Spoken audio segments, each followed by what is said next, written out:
The man skillfully patted the boss's secretary on the butt and was caught by the boss. Strangely, the boss did not call the police. Instead, he promised the man a promotion and a raise. The condition was that he had to stay late and work overtime that night. The man was full of confusion, but he agreed. He did not know that this decision would make him regret it for the rest of his life. At midnight, the man walked out of the office and saw the hallway.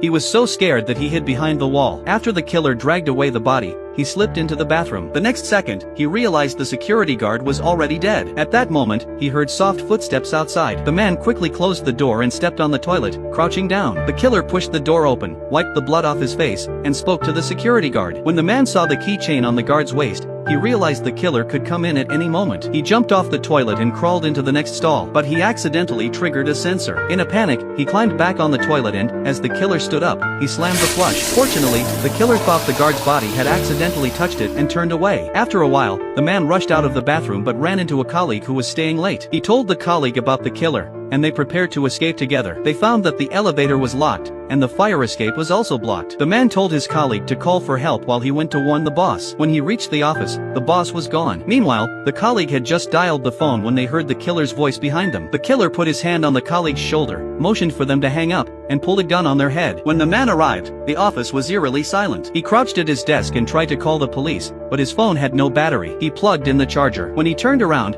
he saw his colleague's body lying nearby. Before he could catch his breath, the killer suddenly entered the office. The man quickly hid in a supply room at the end and watched the killer's every move. The killer was talking on the phone while walking toward him. The man's legs trembled, and he prepared to strike as soon as the killer opened the door. Then, the phone rang. The killer turned toward the man's desk. The man seized the moment, ran out of the supply room, and sprinted down the hall. The killer saw the caller ID. It was the man's girlfriend. When he saw the man's name and photo, he immediately knew the target was nearby. The man had already escaped into another room. He lit a pile of paper, trying to trigger the smoke alarm, but after waiting, the alarm did not react. He looked at the opposite building and saw someone working late, so he jumped on the desk and waved frantically for help. Meanwhile, the killer smelled the smoke and advanced toward the room with his gun raised. Now, you watching this, do you think this man could escape the killer?